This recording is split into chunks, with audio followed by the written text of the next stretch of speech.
Iya, halo semuanya, apa kabar?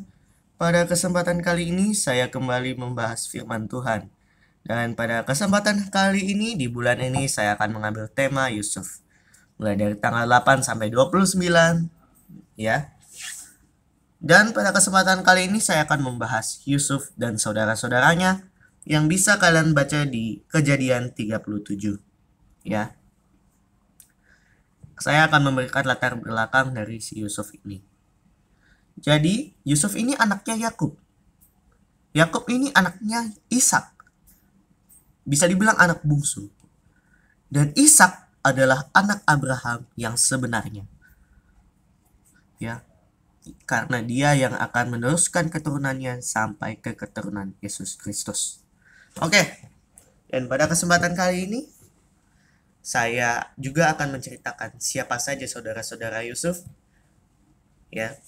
Saudara-saudara Yusuf kita baca di Kejadian 35 ayat 22b sampai 26. Adapun anak-anak lelaki Yakub 12 orang jumlahnya. Anak-anak Lea ialah Ruben, anak sulung Yakub, kemudian Simeon, Lewi, Yehuda, Isakar, dan Zebulon. Ini udah 6 ya. Anak-anak Rahel ialah Yusuf dan Benyamin. Dan anak-anak Bilha, budak perempuan Rahel ialah Dan serta Naftali. Dan anak-anak Zilpa, budak perempuan Lea ialah Gad dan Asher. Gitu, ya.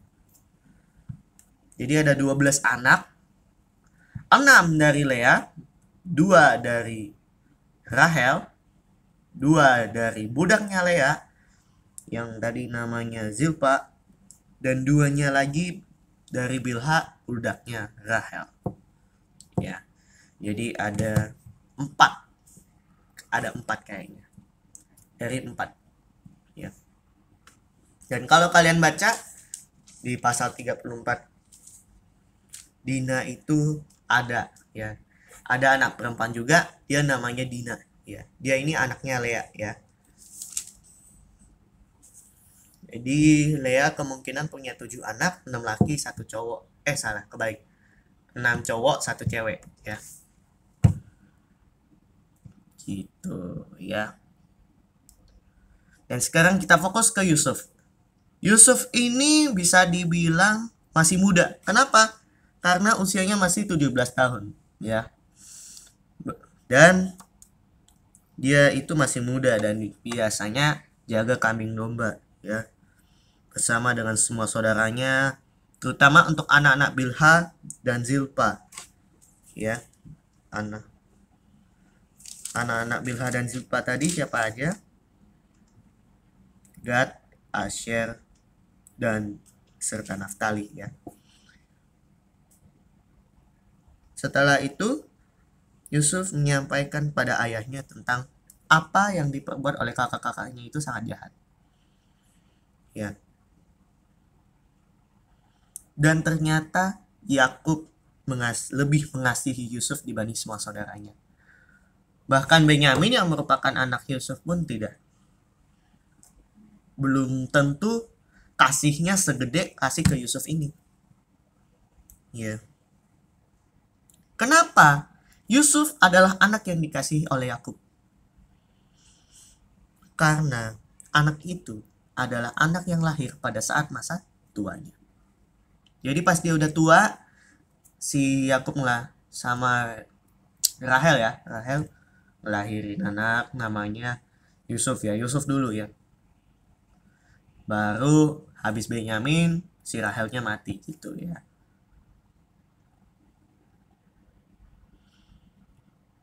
Dan tidak hanya itu ya. Dia memberi jubah yang maha indah ya.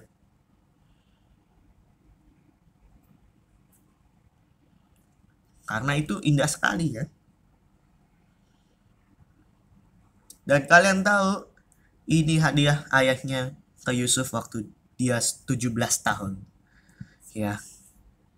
Mungkin kalian yang nantinya bisa Sweet 17 tahun ini, atau mungkin kalian yang masih SMP nanti bisa merasakan Sweet 17 kayak gimana. Nah ini kurang lebih Sweet Seventeen-nya Yusuf tuh kayak gini loh. Dia dapat jubah bagus banget ya.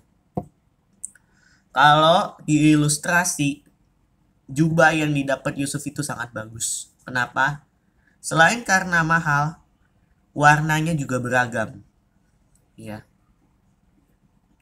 Menandakan bahwa Yusuf adalah anak kesayangan yang paling indah di hadapan Yakub. Ya. Saudara-saudaranya, terutama kakak-kakaknya, tahu kalau ayahnya lebih mengasihi Yusuf. Dan mereka pun benci. Dan dia nggak mau nyapa lagi. Misalnya kayak gini. Si Yusuf datang. Halo bang. Si abang-abangnya diam. Dan pada suatu saat Yusuf bermimpi. Dan dia ceritakan mimpinya. Ya. Jadi semua orang sedang mengikat berkas-berkas gandumnya. Jadi kayak nih, ini kan gandumnya dikumpulin. Iya. Dan berkas gandum milik Yusuf ini berdiri tegak. Kan biasanya kalau dalam gravitasi kan itu gandum bisa saja jatuh karena pengaruh angin. Tapi gandumnya ini tegak. Berkas gandum punya Yusuf tuh tegak. Dan berkas-berkas gandum lainnya di sekelilingnya itu datang mengelilingi berkas gandum Yusuf. Berkas gandum yang lain tuh pada sujud kayak gini.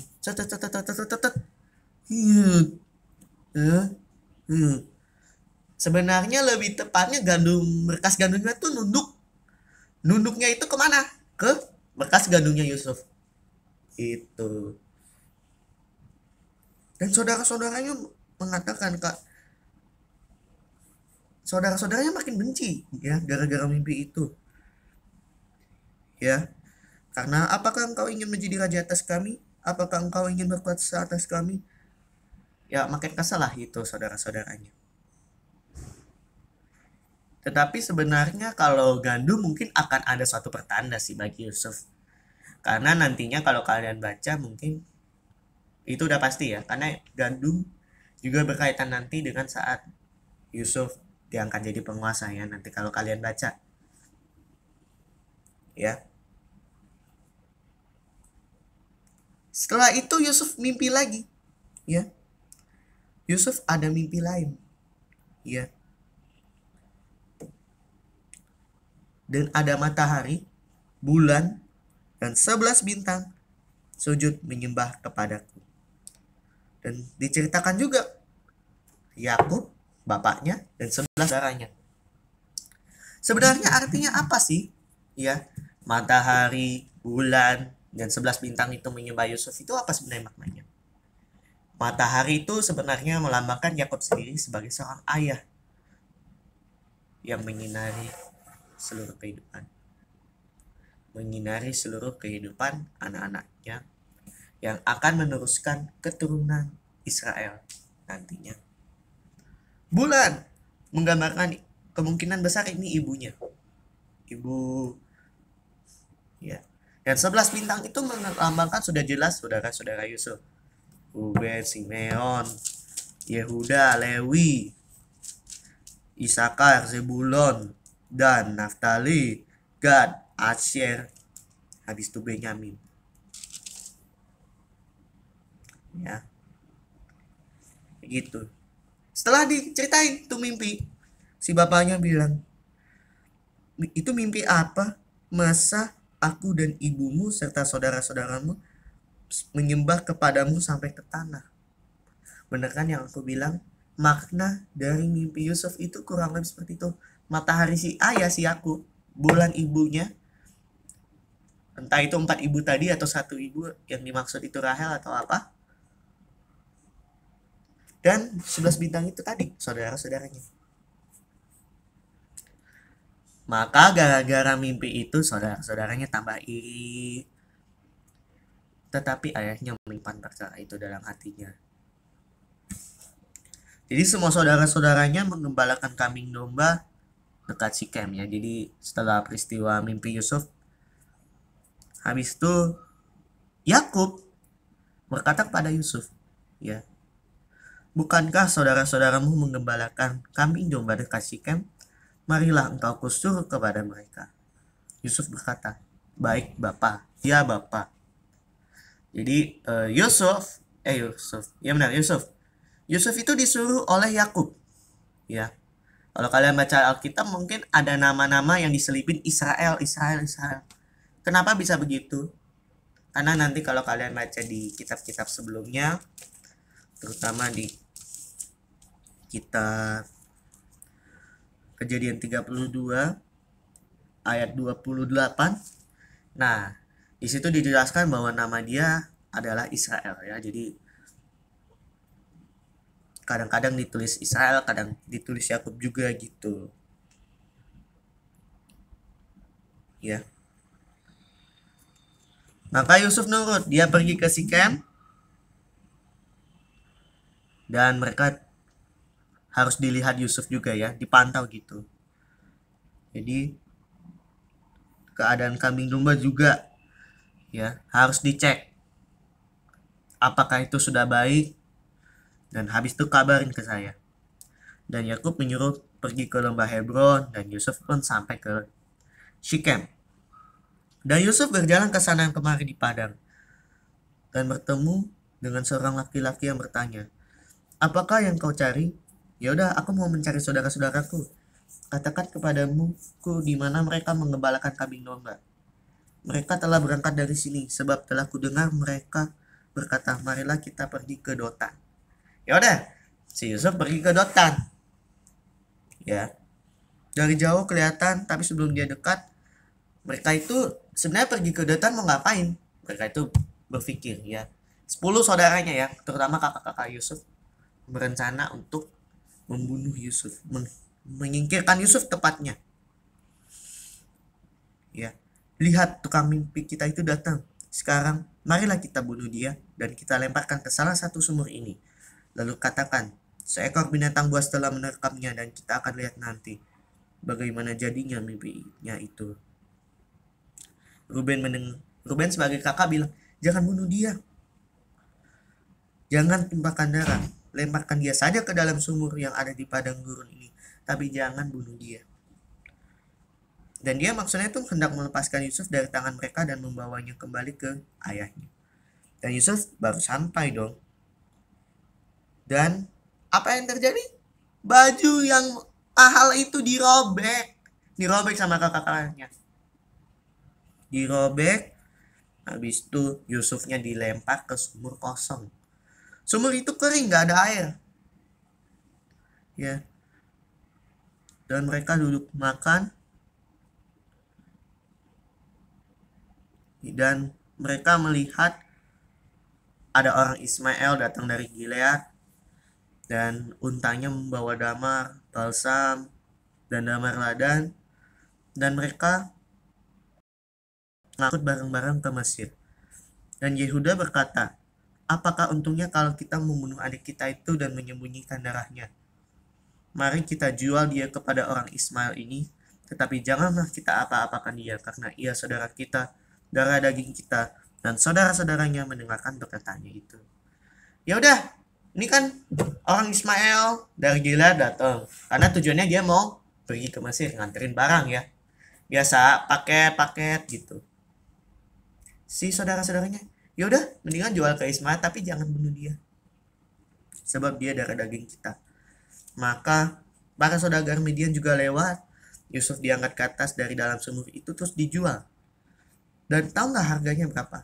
20 shikal perak. Itu harga yang cukup mahal. Ya. Maka Yusuf dibawa mereka ke Mesir. Dan Ruben kembali ke sumur itu. Yusuf tidak ada lagi di dalamnya. Habis itu dikoyakan bajunya. Ya. Dan kembali ke saudara-saudara lagi. Anak itu tidak ada lagi. Kemanakah aku ini? Jadi Ruben pergi sebentar. Dia lihat itu anak kok udah hilang gitu. Ya udah, mereka mengambil jubah Yusuf. Ini sepertinya mereka sedang membuat ilusi tipuan kalau Yusuf mati kayak gini. Jadi mereka ngambil jubah, terus mereka potong kambing. Nah, darahnya ini dicocorin kemana-mana ke baju Yusuf. Seolah-olah Yusuf mati diterkam binatang buas. Gitu. Setelah itu jubahnya harus dikasih tahu ke bapaknya. Ya. Mereka bilang, ini jubah maha indah kami dapati. Silakanlah bapak periksa. Apakah jubah ini milik anak bapak atau tidak. Habis dilihat si Yakub alias Israel kaget. Ini jubah anakku, binatang buas telah memakannya. Dan Yusuf telah diterkam. Maka Yakub mengoyakkan jubahnya, lalu mengenakan kain kabung pada pinggangnya, dan berkabung berhari-hari lamanya. Jadi kesedihannya Yakub itu berlama-lama, padahal itu akibat kebohongan dari 10 saudaranya tadi. Anak-anaknya itu berusaha untuk menghibur dia, tapi dia tidak mau dihibur. Ya. Tidak, aku akan berkabung sampai aku turun mendapatkan anakku ke dalam dunia orang mati.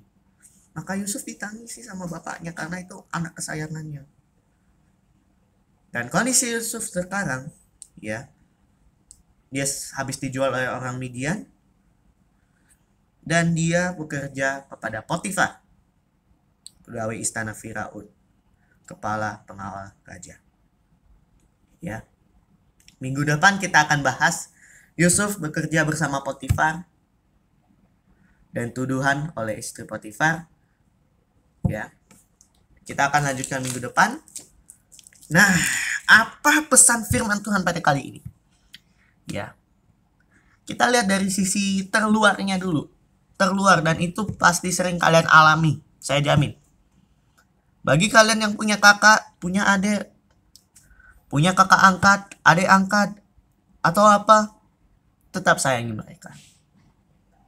Ya, jangan perlakukan seperti saudara-saudara Yusuf yang memperlakukannya itu sangat kejam sekali ya. Udah dilempar ke sumur, bajunya diambil, bayangin. Habis itu dijual, bajunya dikasih darah buat bohongin bapaknya, dikira si Yusuf mati, nggak taunya dijual. Jadi kayak hidupnya itu merasa, aduh, kesian bener ya. Dan Yakub menganggap Yusuf sudah mati lagi. Ya, Yusuf sudah mati itu hampir sama ya. Kalau kalian udah jauh-jauh, kalau kalian udah pergi ke jauh dan waktu itu belum ada telepon, bayangkan aja. Itu kita nggak tahu kabarnya gimana. Misalnya apakah kabar anak itu masih sehat atau sudah meninggal, kita kan nggak tahu. Jadi kita menganggapnya itu mati. Kayak ada pengalaman. Ya, jadi dia punya teman, habis itu temannya ini sudah putus kontak dengan dia, dan sudah sampai sekarang dia masih putus kontak, dan sampai saat ini dia tidak tahu kondisi temannya apakah masih hidup atau sudah meninggal gitu ya. Oke, pelajarannya itu yang pertama, sayangilah semua saudara, semua keluarga kalian, karena kalian pertama kali hidup di mana? Di keluarga kalian. Kedua,